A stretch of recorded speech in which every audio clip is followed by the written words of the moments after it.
Did you realize when you got into the trades, you'd be able to change people's lives? No. Did that thought, ever enter your mind at all that just becoming an electrician, you would put yourself in a position to change as many lives as you have? All right, so time out. I think you know this, but I'm not an electrician.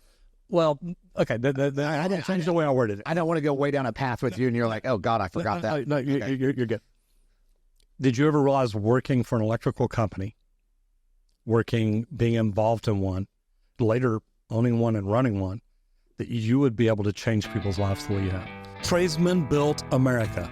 Not policymakers or desk jockeys, but hardworking, blue-collared men and women. Join me, Roger Wakefield, on conversations with some of the nation's most successful skilled laborers. This is the Trade Talks.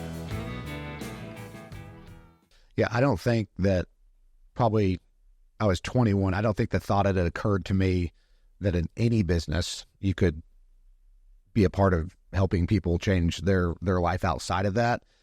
And then definitely had never occurred in a blue collar setting how possible that was. Okay, you said at the age of 21.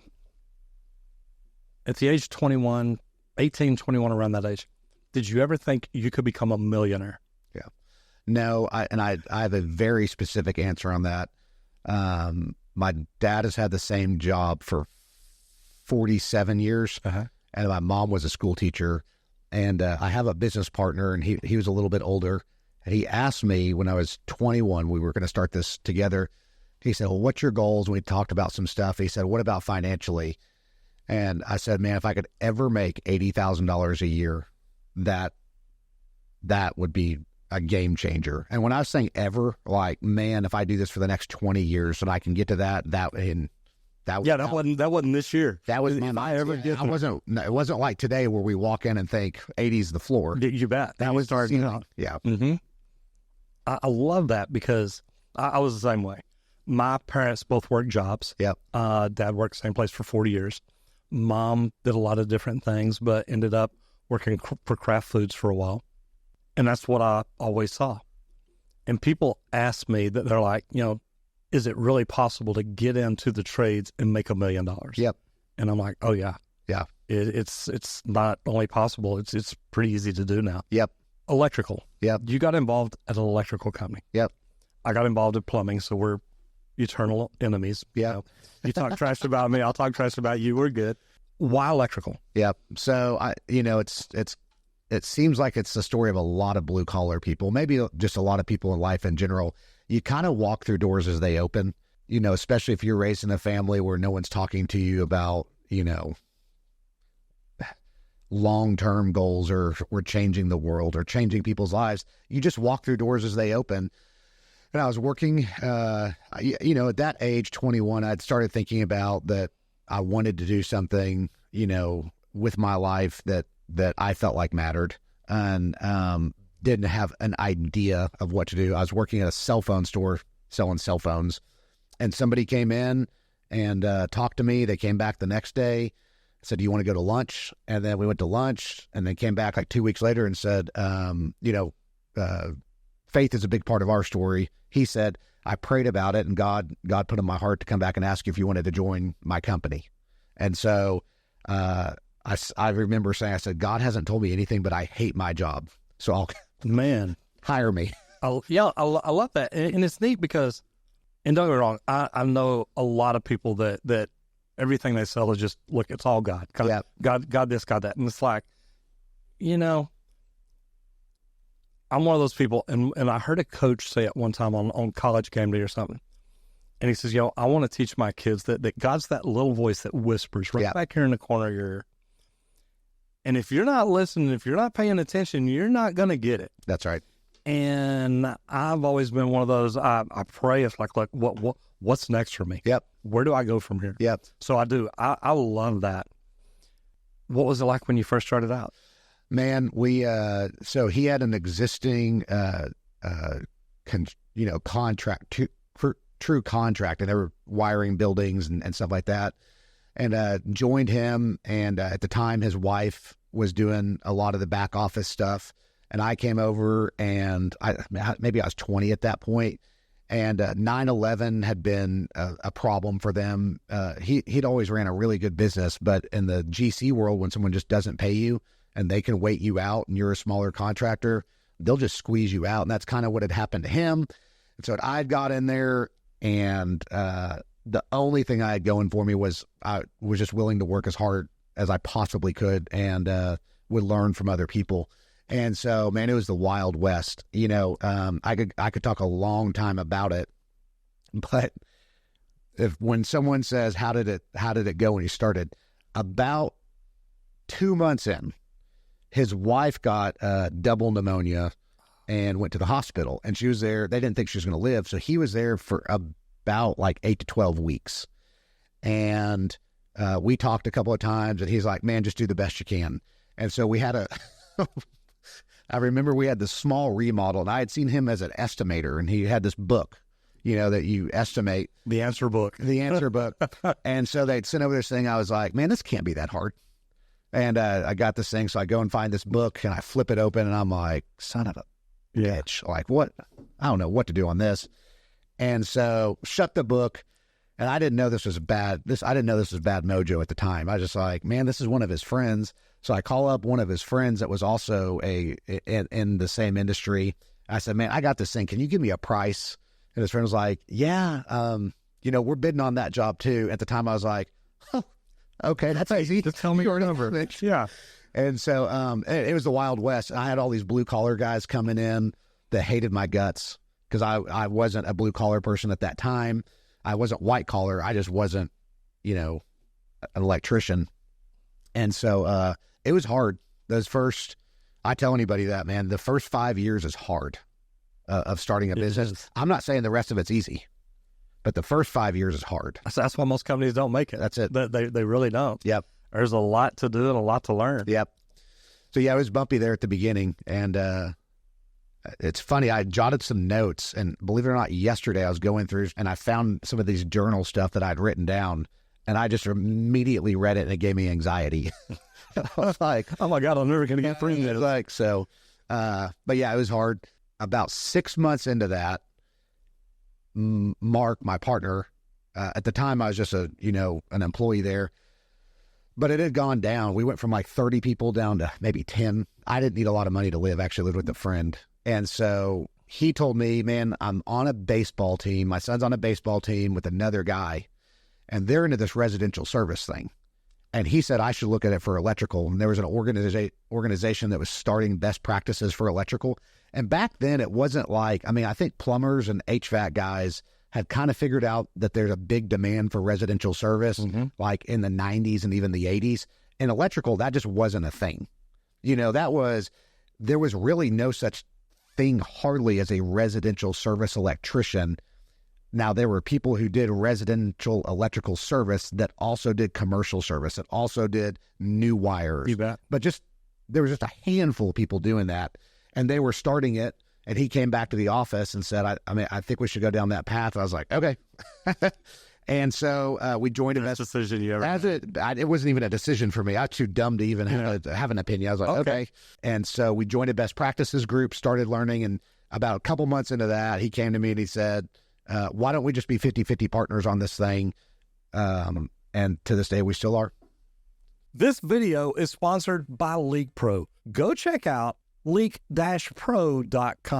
Yeah. So tell everybody who you are. Yep. And what you do. Yep. So my name's Gus Antos. I have a company here in DFW called Milestone. A lot of people in town know it as Milestone Electric. You bet. Believe it or not, electrical is actually the smallest part of our company at this part. HVAC, then plumbing, then electrical. And so we're here in DFW, and we started the company January 2004. We just celebrated 20 years at a meeting last week. And so, and since then we also opened a different company called Firehouse Roofing, Hank's Handyman, Wellborn Garage. So we're just all into all the trades and residential in DFW, and about 700 to 800 team members between the different entities. And so I love it. I think it feels like the only company left in America that hasn't sold to private equity. Yeah. It's because I just literally love what we do. I love our team members. I love our customers.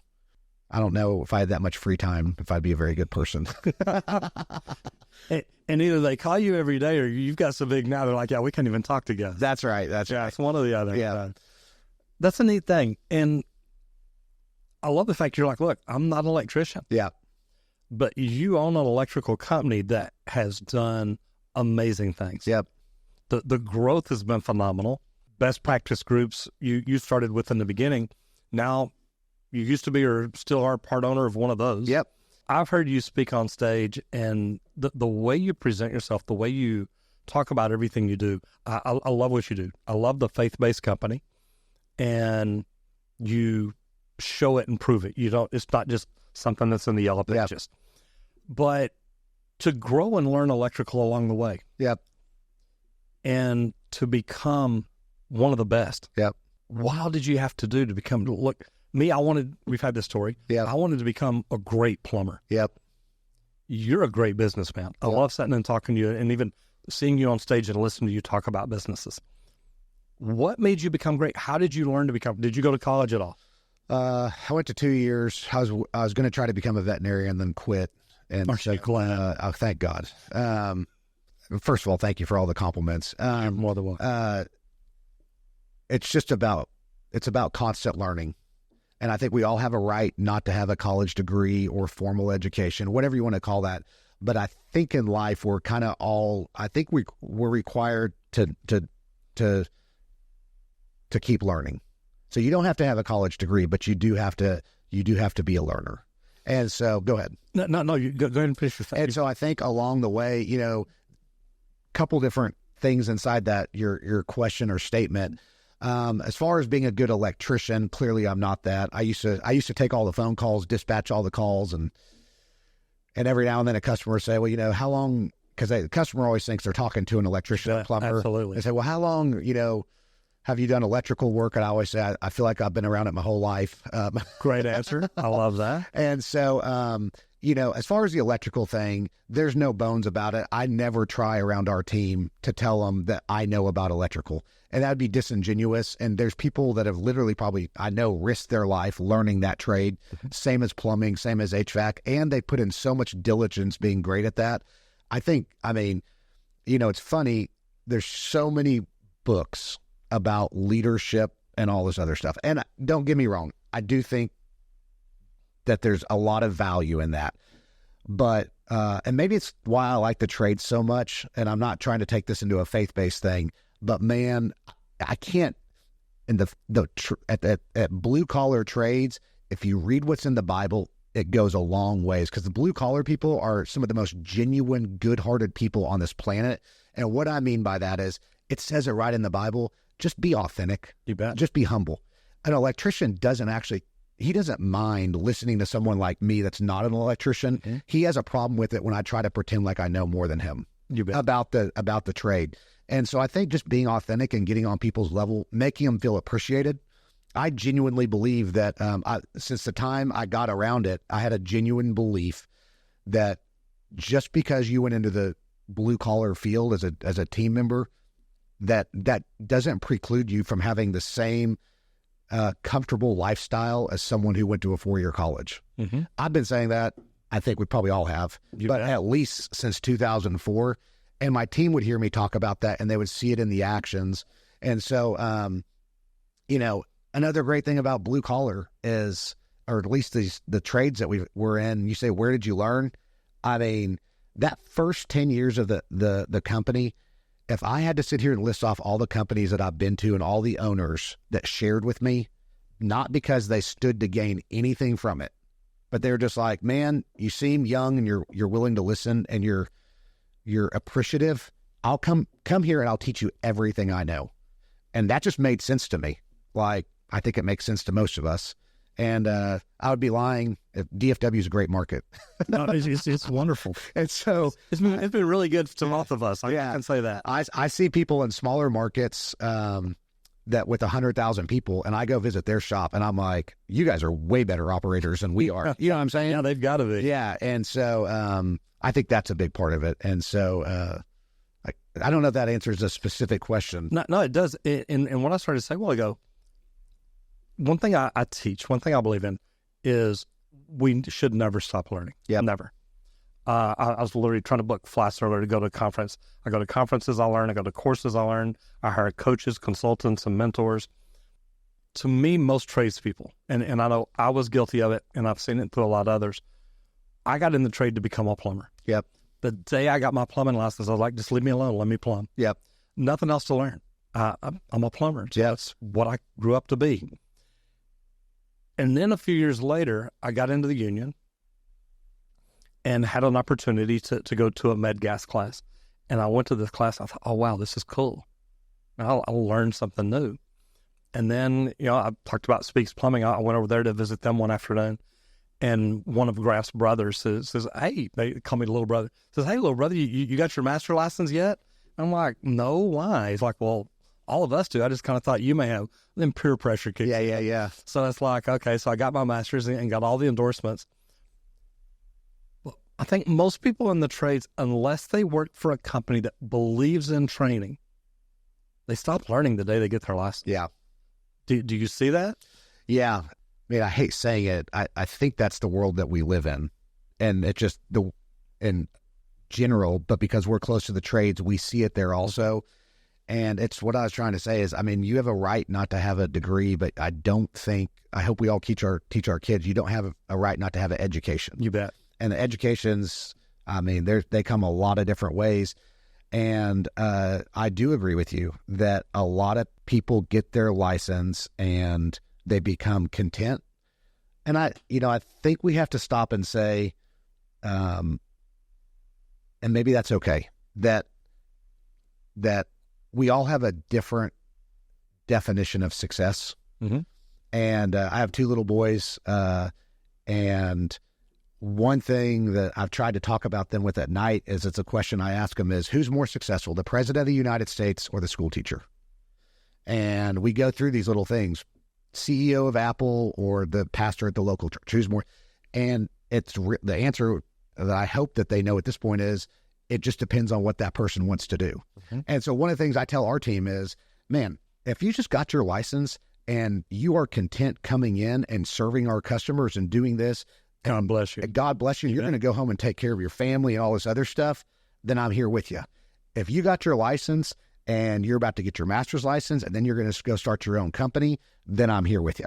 Like a genuine belief that those team members, I'm on the journey, whatever journey it is that you're on, I want to be on it with you, helping you achieve whatever that is, but not putting my definition of success on you. I talk to contractors and they're like, they start with, well, I'll never be like you. And I'm like, well, thank God. Because I would make I made a lot of mistakes. Man, I would make a terrible version of you and you would make a terrible version of me. Be who you want to be. Don't come in here apologizing. I go, come to my office one day and you may change, what you think the definition of success is. And so, but I do, it kills I think what you're alluding to, and I know I am, what kills me is when someone does have that desire professionally to keep going, to learn more, to do that, and then they don't do it, or they don't see a path for themselves. And I think that's our obligation as leaders and business owners, is to like a good coach. I'm from Kansas City, go Chiefs. And so, congratulations. Yeah, thank you. And so like a good coach comes along and says, no, I see something different in you. I'm on a tangent here, but I'll keep going with it. I just had a conversation this morning with my business partner. He doesn't come into the office all the time. When he does, it's always great because it's just a different perspective. And he walked around and we had a conversation. He goes, man, the people, our team members up here aren't dressed for success like they used to be. And I said, what do you mean? He goes, I mean, no one looks bad. He goes, but used to, it was a culture of, excellence and this, that, and the other. And we had this whole long conversation, and he said something really good. He goes, along with who we are, Gus, don't ever forget that sometimes we have to help people see something in themselves they don't see. Mm-hmm. So just I know they don't want to do this, but say, man, pull them aside and say, you can dress however you want. I'm not going to make you change that. but dress for the job that you want, not the one you have. Amen. And just that and the other. And I said, man, that's a great perspective, something I just can lose sight of. So I think it's one of the fun things at our organization is we are so passionate about helping people achieve whatever it is that they see for themselves. And sometimes we get the fun thing of seeing something in them they don't see in themselves. So you have me talking about something that's literally all I care about. No, so I can go for it. I love it because it's funny. I'm working on an app, and I was in there shooting a video this morning, and one of the questions is, what if, and I'm trying to remember the way it was worded, but it was, what if you work for a company that doesn't want you to grow, that wants to hold you back? And I alluded to, I've heard people that work for plumbing companies that tell them, look, as soon as you get your master license, we're firing you. Yeah. And that blows my mind. Yep. And I was like, dude, I hate to say this. If you work for a company like that, just go ahead and go now. Just go. Don't worry about it. Find a company that's going to help you and support you. And so I love hearing you say that because I'm all about growth. Yep. And hopefully we can work at companies that just continue to let us grow. Yep. And I mean, I'm the kind of guy, if I'm you right now, and I've got a guy that's growing and growing and growing, hey man, the next growth for you is to open your own company. So let's move you to Fort Worth. Yep. Let's expand. Here we go. Are you up for it? Let's see if it can help us both. Roger, what I would say, and you're one of the unique few. Most people are all about helping other people until that help somehow doesn't benefit them. Yeah. And I've seen it with a lot of really great, honestly, a lot of great companies. Hey, we're about the training. We're about this. We're about that. But man, once you get your master's license, you're out of here. Yeah. Because that could not, potentially that could hurt me. Now you're competition. Right. And, man, that just, I hate that. I hate that for everybody because at the end of the day, that's not what you're probably going to feel good about. I love hanging my hat on one of our recent examples. We had an apprentice, became a journey, this electrical, became a journeyman, became a master, and now he's probably our biggest competition here in town. And we talk pretty frequently. And I tell him, I'm like, oh, Billy, don't do this. Or he'll call and I'll be like, dude, we have this totally screwed up. If you want to beat us, this is what I would do. And I think that in any leadership, being authentic and actually trying to do what we say, even when it doesn't benefit us, I think is kind of probably what it all comes down to. And so, like I said, I've seen you do that. Your story is one of the coolest story in all of trades. I mean, seriously, this is what I go back to. You walk through doors as they open. Mm-hmm. I very rarely ever talk to anybody that says, I had this plan and then it all went exactly like I wanted. I'm right where I thought I was. Right when I got it go. I mean, you guys, you want to talk about, we should all be talking to Roger. He came to us 5 years ago and said, man, I'm doing this thing. And do you want to partner on it and buy my company and this, that, and the other? And I was like, no, but not for any other reason. And I have no idea how what you're doing is like, I just don't understand it. And you came from all just a genuine thing of, man, I love the trades. I love the people in it. And I just want to share stuff with them. And you had no idea. Someday you'd have a mug with your picture on it. No idea. A shirt. I mean, you had no idea, but you walk through doors as they open, but those doors open because you genuinely cared about helping other people. And number one, I appreciate that. Yeah. Because I am nowhere near where I thought I'd be 5 years ago. And it's funny because I travel around the country. I speak on stages. I do different things. And I always walk out and I start off as, I'm Roger Wakefield. I'm just a plumber. Yeah. And, if it's a marketing crew or whatever, they start laughing. And I'm like, no, seriously. I mean, I was unstopping toilets the other day. I'll be unstopping them next week. It's what I do. Yeah. And then I'll start telling my story. And then I'll get to the end of it. And I'm like, any one of y'all can do what I did. You've just got to learn the things I did, walk in the rooms that I did, meet the people that I did. And I know y'all can do it. Most of y'all have college educations. Yep. But I did it. And I'm Roger Wakefield. I'm just a plumber. That's awesome. And they always come up and they're like, dude, look, you say you're just a plumber. And at first I was thinking, wow, if he's a plumber, anybody can do this. He said, but you literally learned a lot of good things. Yeah. And I think it's the position we put ourselves in. You put your people in position to learn and grow. And, I always tell people, that reach out to me and say, look, I want to go to work for a company that believes in training, believes in education, believes in this. I always tell them either find one that if you want to be commercial, think about the union. They've got a training program. Beyond that, they've got the university, the UA University or whatever. Companies that are part of best practice groups coach their people a completely different way. Yep. And you mentioned a best practice group you started with in the beginning, and you're involved with one now. Yep. What kind of a difference do you see in the companies from when they come in learning best practices? Because I remember walking into Executive Perspective. Well, actually, I'll go back before that, Profit Day. Yep. I went down to Houston, Julie and I went down and we're sitting there, and she's across from Patrick, and they've both said their piece, and now they're both sitting there. Nobody's saying a word. Uh-huh. I'm like, look, I know how this game goes. We're going to walk outside and talk while y'all do a standoff. So we walked outside, and we walked out this hotel, and it was just after the big hurricane hit Houston. We walked out the side door, walked out in front, and walked around.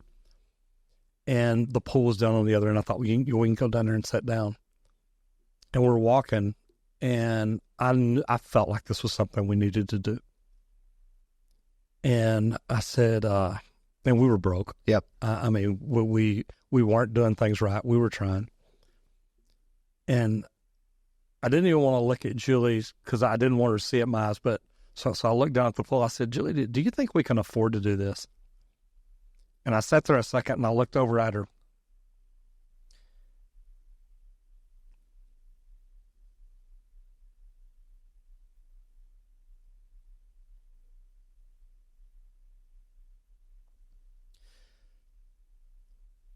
Tears are running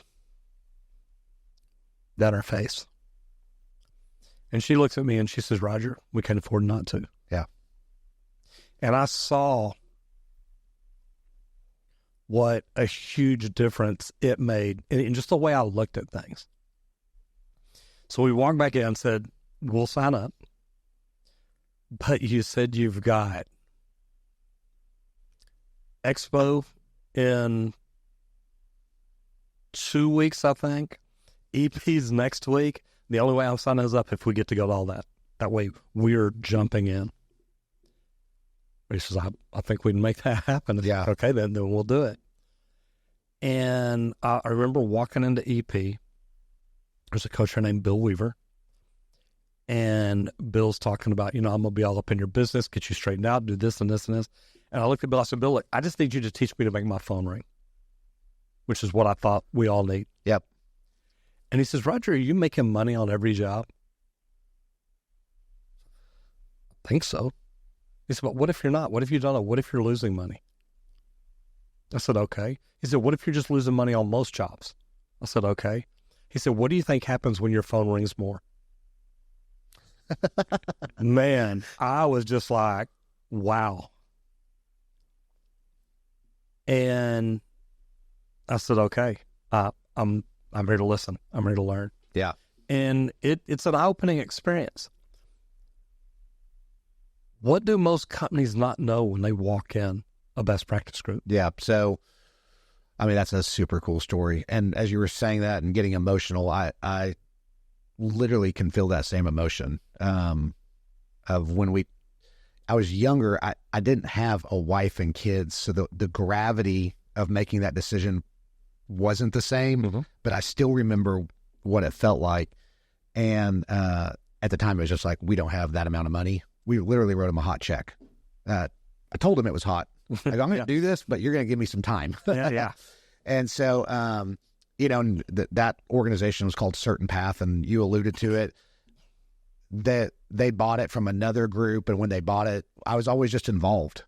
And so I said, yeah, I'll be a part of the ownership group, because I like seeing other people succeed. I feel like I can help. And so, don't make a whole bunch of money off something like that. But it is very rewarding. And so you started to ask, when someone gets into it, things always, I say always, I mean, on a handful of exceptions, I can remember somebody that it didn't really work for, I mean, it's hard for me to even remember that. It almost always starts going really well for them. And the question is it the best practice group or is it them? And I'm like, I think it's the chicken or the egg, because the type of person that sits through that and says, I'm going to put my money where my mouth is and I'm going to do this, is also the same type of person that sees value in learning. Mm-hmm. Because as we all know, we all have team members. We've all been in the same situations in life in general. You can have 2 or 3 people in the exact same situation, and one of them finds their way out of it. And the circumstances are the exact same.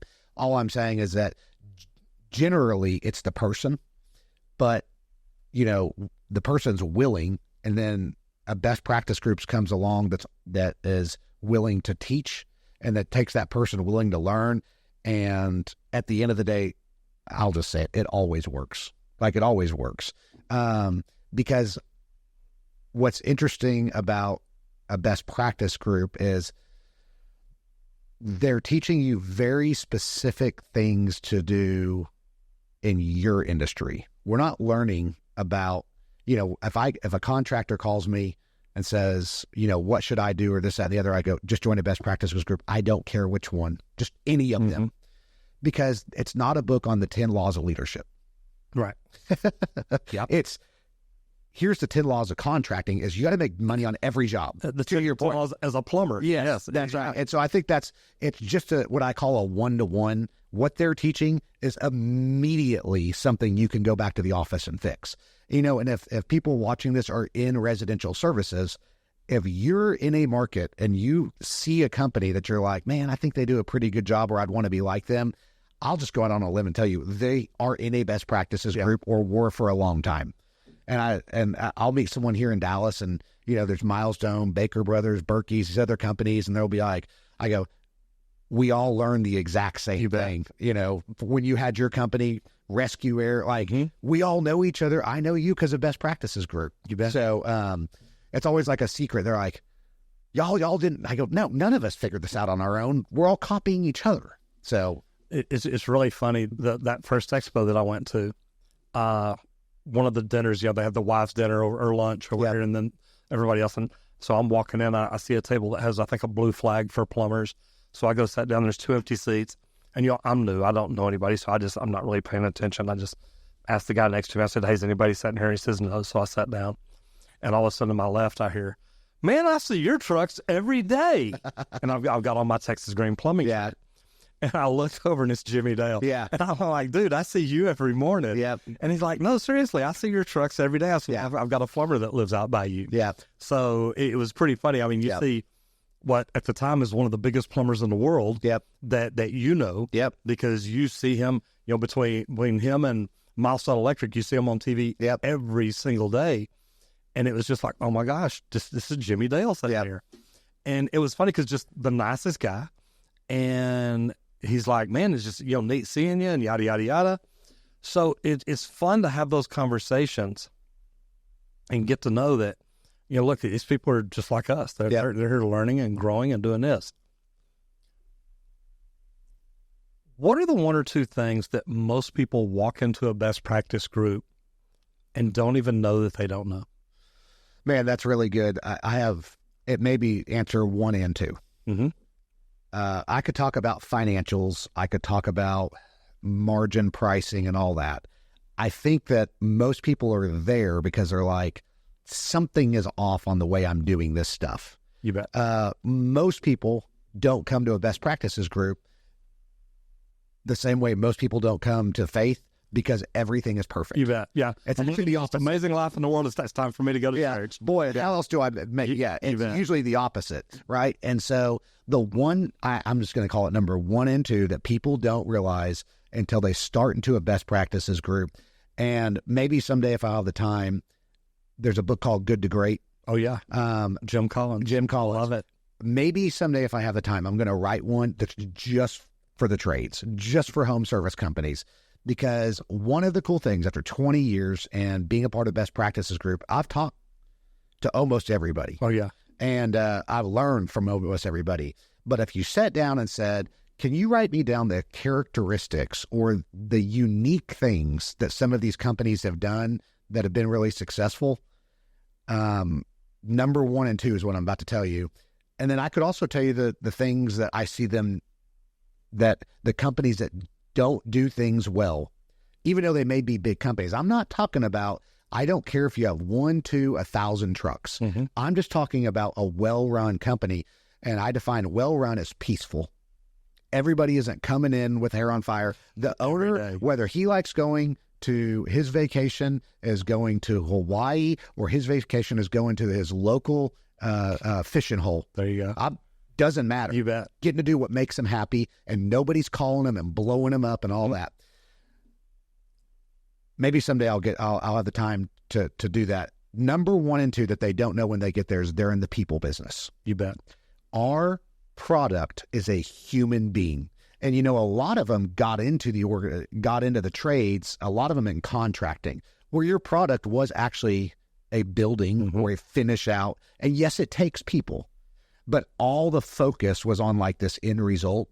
And now in the residential service business, we literally sell labor. We're selling another person's time, which is our team members, and we are in the people business. So if I flat out told you, man, you want to manufacture this microphone and you want to be best in the world, what would you go do? You would learn everything about this microphone, how it works, why it works, when it doesn't work, this, that, and the other. In the people business, when you not in the trade, you're not in the best practice group. And the reason you learn it in the best practice group isn't because the best practice group teaches it. It's because you notice the people that are doing well all have this attribute. Jimmy Dale, one of my best friends in the world, biggest competitor in DFW, love the guy, was just at his son's wedding. He's a people person. He genuinely cares about people. I've seen it when I've seen him make decisions that were good for him because it benefited him. And I've seen him make the exact same decisions that was, this isn't going to be very good for me, but it's good for you. And I'm going to do it because I told you I would. And I've seen him do that when nobody else sees that. And I would hope he would say the same about me. When you get into a best practices group and you start saying, man, well, that company's really grown or this has happened, you will immediately recognize somebody in that organization realizes they're in the people business. And when you realize your product is a person, you start learning all about it. What does that mean? Well, let's talk about how we lead these people. Let's talk about what makes those people tick. Let's talk about how we care for them. Let's talk about how we educate them.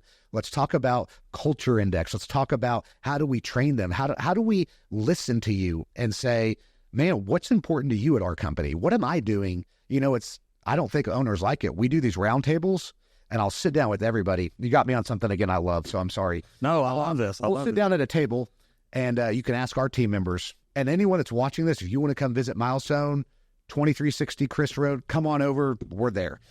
You're right down the road, so it makes it easy. They can come over here and be on here. I'll do a round table with our team members, and I'll say, here's the rules. Nobody in this room at this table can tell me one good thing that we do. I don't want to hear one compliment about, hey, Gus, you're this or you're that. I don't want to hear, well, I think things are great in Milestone. I don't want to hear any of that. Because that's what we're supposed to do. All I want to focus on is an absolute BITCH fest. You bet. Tell me everything that you're not telling somebody else. Tell me what your wife says when you go home. Tell me what your kids say. Tell me what you tell your friend on the phone. Tell me what you say at the supply house. Tell me all that stuff. And I'll just sit there and write and write and write and write. And I'll just be like, I know we're not done. I know there's something else you're not. No, don't tell me, because they love to say da-da-da-da. But, I know you like there is no but, you bet. Because you wouldn't be here. Yeah. Actions speak louder than words. And so that's the people business. It is the way that you're you're actually incredible with people too, but you started off as being a world-class plumber. It's because you made the constant choices. No one's going to know more about plumbing than me. Right. I'm going to take when we realize in the residential service industry that we're in the people business and we say, nobody's going to know more about people than me. It's amazing. So, and there's a lot there. And obviously, the golden rule goes a long ways, is do unto others as you want done to yourself, right? And that's always the default. So when you're dealing with a team member, you're like, what's one thing that's it always gives me clarity. I'm like, man, if I had retired or say whatever, and my kid was working at someone else's company, how would I want them to treat my child there? say my child's 25. I wouldn't want them to make things easy because I don't think that that's great. I also don't want them to treat them unfairly.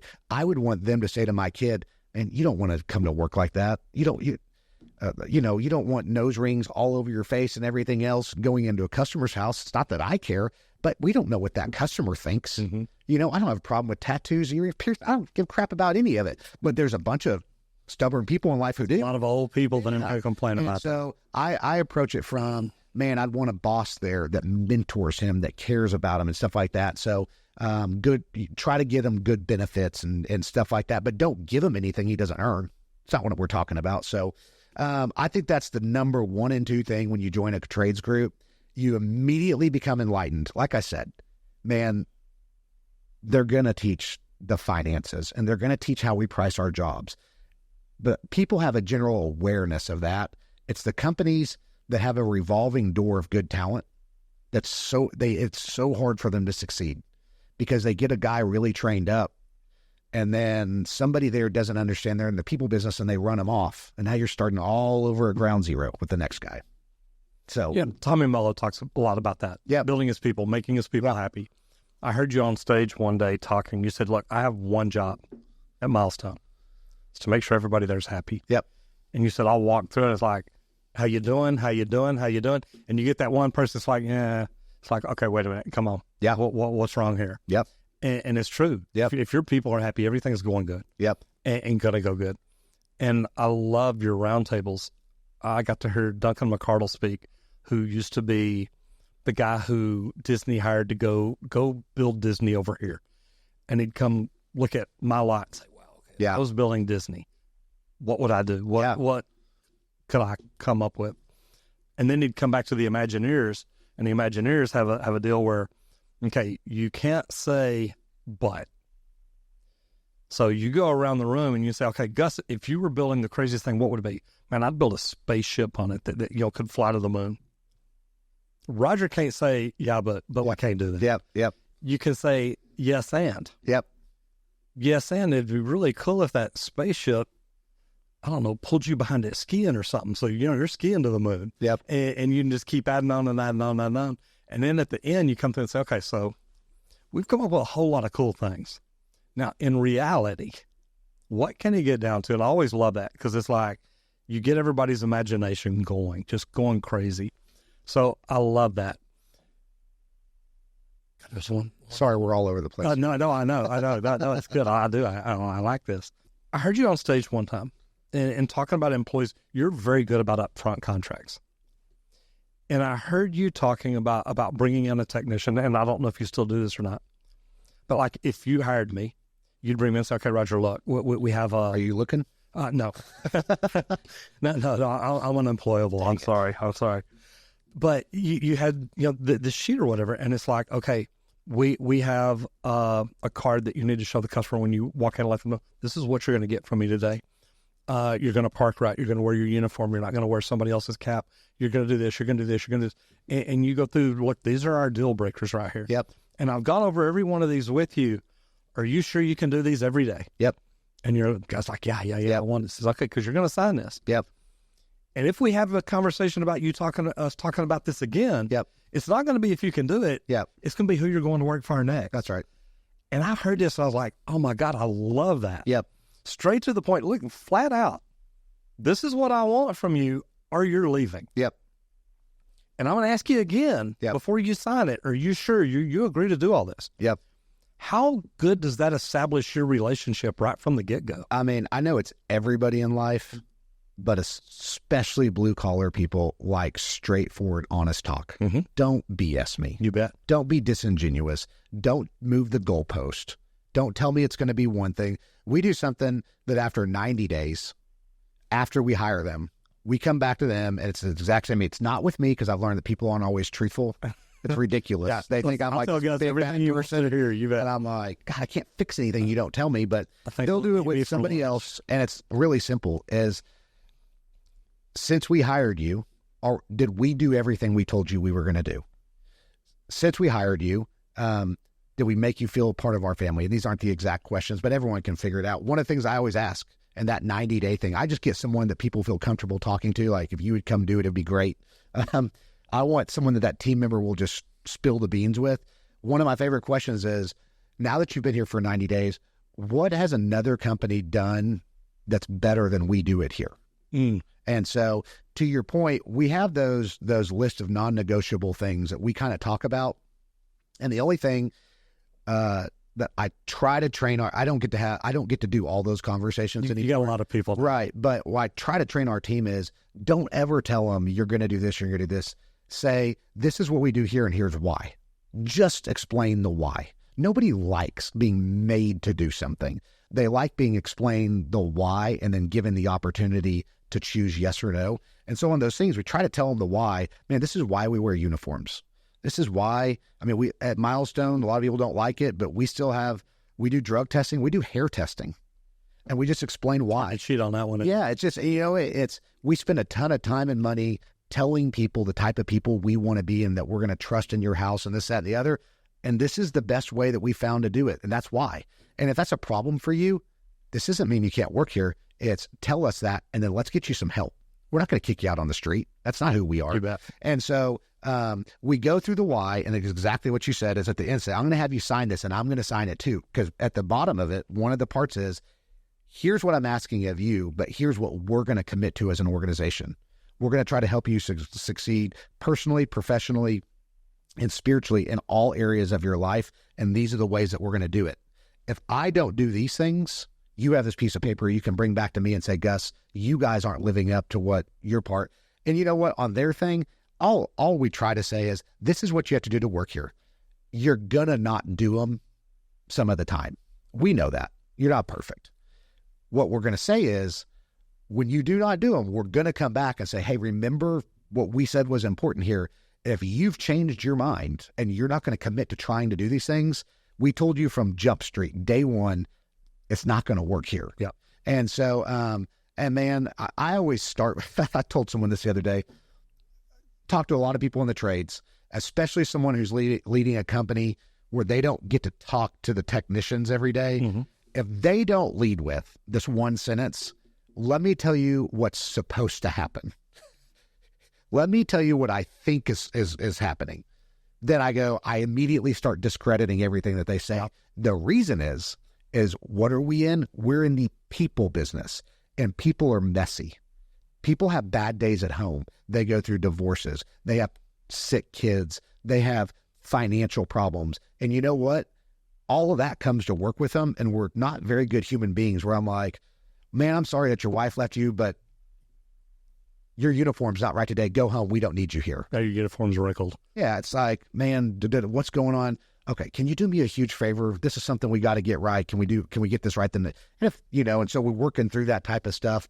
But those are the things that are supposed to happen. If you come right around at Milestone in a day, the one thing you'll see is that we try and that we care, but you'll never hear me say, it bugs me sometimes when I hear blue collar. It's not blue collar, it's everybody. Well, this is what we do at our company. Let me tell you the way it goes. Like, man, unless you have the only people in life that have ever existed that never mess up, then we're not talking about the same thing. Yeah. So it's coming from a heart, once again, of this people thing, is we're all flawed. We're all messed up. We all need help. We all need grace. We all need someone to give us a hand up sometime. And if I believe in the people business, because we are in the people business, you want a successful organization, have an organization that expects excellence but provides a lot of grace. So, sounds like the Bible. Well, like I said, man, it's the number one bestseller. 2,000 years and going. It stood the test of time. But have you seen the show The Chosen? Yeah.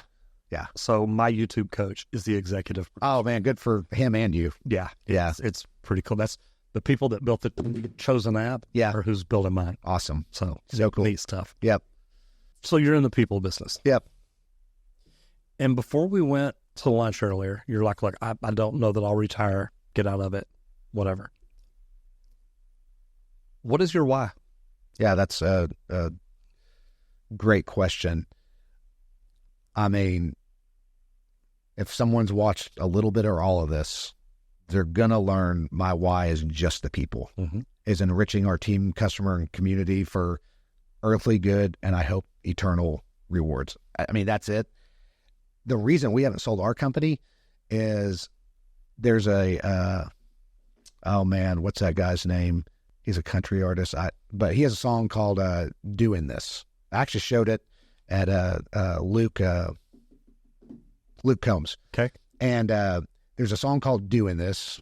Blue collar people usually like country music, so you've probably heard it. You bet. And I showed it at a conference. They asked me to speak, and I opened with it and I closed with it. And I said, my hope for all of us would be, he says in there, if I wasn't doing this, I'd be doing this. And what I came to in my own personal life is if I wasn't at Milestone trying to enrich our team, customer, and community, I wasn't there, I would walk out of that Milestone door and walk immediately the very next day into another organization and trying to be doing that. Like, that's just it. I mean, I feel very blessed that my why, I found that, and it's my North Star. And so when it comes down to like selling our company, there's nothing wrong with selling your company. But my goal is to do that. I always jokingly say this. If Chick-fil-A got into home service business, I would say, come by my company. Yeah. I'll tell us y'all. You're going to do things I right. think you can do this better than me, and I'll come inside of your system and do it how you want me to. You guys do a lot of great stuff. And so up to this point, it just, I don't have a belief that passing it to someone else would do that as good for our team, but they may. I'm going to be there doing it anyways. Like, I don't want to leave. I like doing it. I'm sure there's a lot of people that watch us or work for companies that have sold or were going to sell or something, and all good. Like, the good thing is we're in the people business. Mm-hmm. And I'm doing what I feel like I should be doing today, as are you. You bet. And that may change tomorrow. And there's this when doors open. Yeah, when doors open. And there's this pastor that's an incredible friend of mine, Steve Stroop, pastor at a church here in town called Lake Point. And he's kind of like a mentor. He knows more about business than I'll ever. He's forgotten more than I'll ever know. And one of the things he said, man, I always use this pastorally, but he goes, it works really well just with people. He said, if you believe in this, that when you get to heaven, if God isn't going to ask you about it, just don't have an opinion. And what does that mean? God's never going to come to Roger and go, hey, Roger, what'd you think about when Gus did this or didn't do that or sold his company or didn't? He's never going to, he's just going to ask you about you. You bet. And that goes into that whole, I think, grace thing is, man, our why at our organization with our team is literally trying to be the best we can for our team and customers. And at this point, I see myself doing that the rest of my life. Man, maybe I get really burned out. Maybe I get sick and maybe I have to do something. I don't know. But today, that's what it is. So, and what's fun is Clint Bruce, he's here in town, Carry the Load, former Navy SEAL guy. Google him, incredible guy. But he always, he'll come and speak at our organization. He'll always talk about, in the military, when things go sideways, you have to remember, he has on his knuckles, hold fast, and then stay true. He said, and he was in the Navy. He said, hold fast would mean that whenever the boat gets into the choppy waters, buckle everything down. He goes, and what we're saying is buckle everything down that's important because things are going to get choppy. So hold fast to what you know and who you are. He said, and then stay true. He goes, keep that compass on your North Star. And what I so often find in business when I'm talking to other team members or other companies or other people, if you don't know what your why is, man, you're going to be in that ocean with that boat spinning. You'll never have that North Star because, I don't care who you are in life, things are going to go sideways. And when you know your why and what's important, whether it's in your marriage, it's your kids, it's your business, that's what causes you to fight through. I pretty much stay fat, F-A-T, just eternally. It's so frustrating. I work out. I try to eat good from time to time, a lot more than I used to. But you know what? I don't have a good why. Right. My wife, she loves me. I got kids. The doctor tells me I'm healthy. As long as I don't have to go buy new clothes, I'm like, I don't have a why that makes me want to fight through the tough thing. Mm-hmm. And I think that's the same thing. Like, I know it's a ridiculous example, but man, things can be hard professionally. And if you don't know your why, you'll just go, it's not worth doing. So, no, we're all over the board again. No. I love it because I love the way you're talking about your North Star. I always taught people getting into the trades, if you don't know where you're going, any road will get you there. That's it. Yep. But if you know where you're going, look, there's a straight path. Now, people like me, that path sometimes changes. Sure. Doors open. And we talked about this earlier. I'm nowhere near where I thought I'd be 5 years ago. Yeah.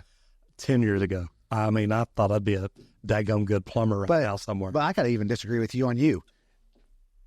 Your North Star hasn't changed. No, because you, from the time I've met you, you've always cared about resourcing people in the trades. Yeah. And this, that, the other. The avenue which you're doing, it's now different, but that's never changed. Your North Star has never changed. And that's actually what's kept you. It's actually what's led you through some weird things. Weird. I mean, think about it. A North Star is up there. If you're traveling, there may be some mountains, there may be some valleys, there may be some rivers we have to swim across, but you're like, that's where I'm going. I mean, that's what you've done. And I don't want to make it super spiritual. I mean, crap. Sometimes your North Star is I got to provide for my family. You bet. You know what? I've done it. Where I do not feel like waking up and going and doing this thing today, but my family's kind of counting on me. Like, literally, this is what we do for our family, right? Mm-hmm. And then sometimes it's a bigger why, you know? And so, but yeah. I like it because we've had the conversation about God whispering in your ear and stuff like that. I'm doing what I did because I needed to make my phone ring. Yep. And it's grown from there. And I think it grows for a reason. I think I'm in front of the people I'm in front of for a reason. This has been fun, though. This has been such a great interview. As I get down toward the end, tell everybody again who you are and where you're at. Yep. Gus Antos, Dallas, Texas, co-founder of Milestone and some other home service companies here in DFW. If anybody wanted to come to work for you, I'm sure you've got all the electricians, plumbers, and HVAC techs you need. You don't need anybody, do you? Oh, jeez. If anyone's watching this, I will pay. No, I don't want to see you from the company you're at. No, don't get that. No, you can't. But no, tell me this, because this is something I ask a lot.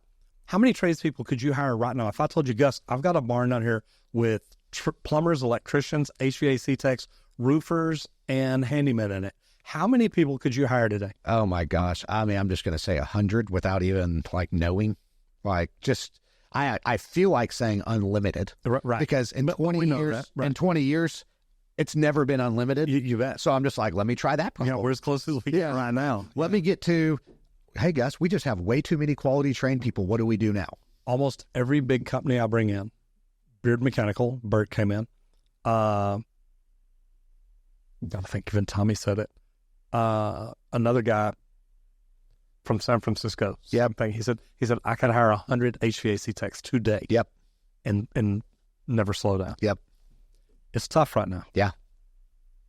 It is tough. We all need to be trying to find a way to get people in the trades. Yeah, I mean, like I said, I have 2 little boys, and I'll never force them to do anything, but I sure am going to explain to them. I mean, there's just something about people serving people that's never going to go away. Mm-hmm. And that's ultimately what the trades is. There's no shortcut. There's no Amazon. There's no Google. No fast button. There's no fast button. Yeah. There's a reason. There's almost zero publicly traded trades companies because it's hard. Publicly traded companies want it to be easy. They just want to put somebody in there and then, that'll just happen over. There's a reason Home Depot and Lowe's, why don't they have huge home service companies? Because what we do is hard. You bet. And you know why? Because people can be hard. Mm-hmm. And we're in the people business. It's also what makes it so great is once you climb that hill and you build something or you get your license, nobody's going to take it away from you. You bet. So love that. All right. If you could go back to the day you walked out of the house to go to work with Mark in the electrical business. Yep. Knowing what you know now, what would you go back and tell yourself? That young 20, 21-year-old little Gus. Oh, man. I don't like him. That know everything in the world. Not like him. Yeah. I'd tell him to be a lot. I would tell him to be as nice to my spouse as I was to everybody at our company. That's hard to do sometimes. Yeah. My wife, we've been married for almost 20 years now, and she got the worst of me for years because I was so exhausted from doing this great thing at the office. Who gives a crap about it in reality? I would tell myself that. Biggest regret. Now, fortunately, we figured all that out, and so I would tell myself that. The second thing is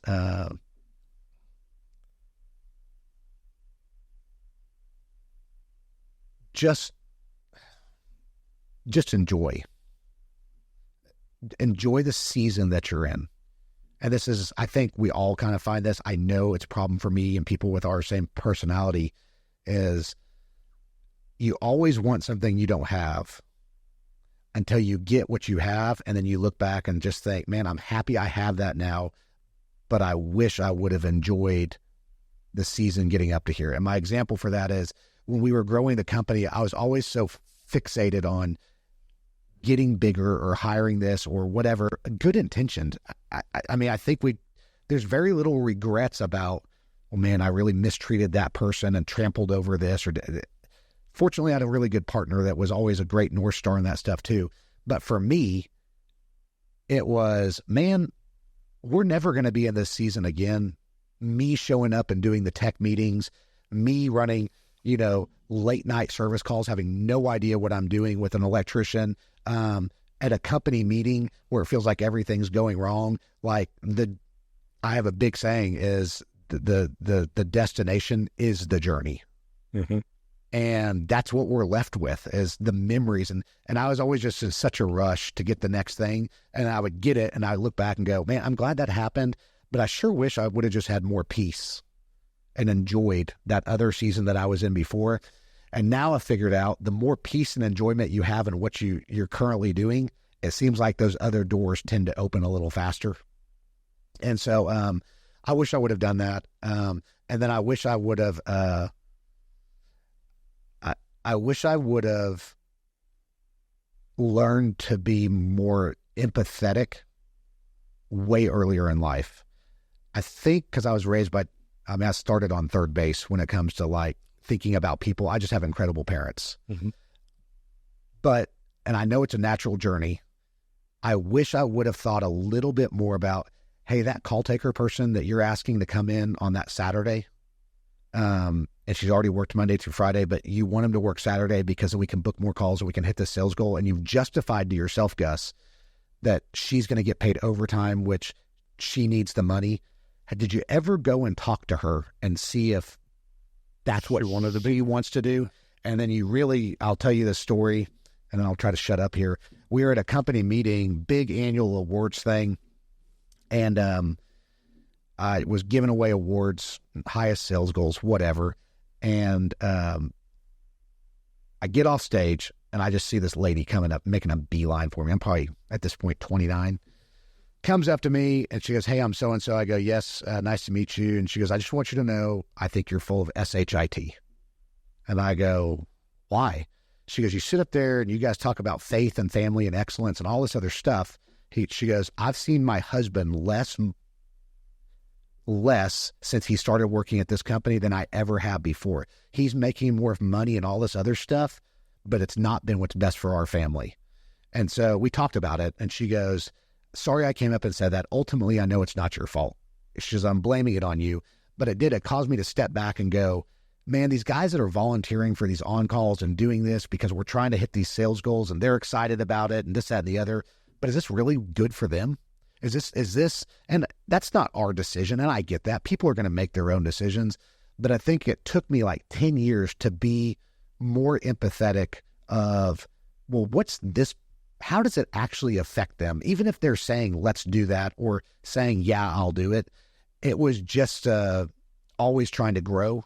And I didn't realize, I think internally, maybe at any cost. And like I said, I don't beat myself up because I don't think we've asked people to do stuff that they said, no, it's not going to be good. If someone said, man, that wouldn't be good for me or my marriage, we'd never go, we'll do it anyways. Right. But we didn't, as a leader, I didn't lead with the thought of, man, you just worked 60 hours last week and you did it again this week. How are things at home? Right. Like, you know what I mean? So those three things I probably would have done totally different, maybe faster. I wish I could have told myself that. My fourth thing was when you approached me about buying your company, I should have said yes. No, I'm kind of glad you did. I know. Yeah, things worked out pretty good for both of us. Yeah, I love this. One of the things, I used to work for a big mechanical contractor in Dallas, and they did the award shows. And I remember talking to one of the owners one day after the awards, and I said, you know what y'all ought to do next year? You ought to reward the spouses. Yep. And he looked at me, he's like, I said, you think about it. We have a lot of us that work a lot of weekends, that work a lot of overnights, that do a lot of shutdowns, that do a lot of this and a lot of this.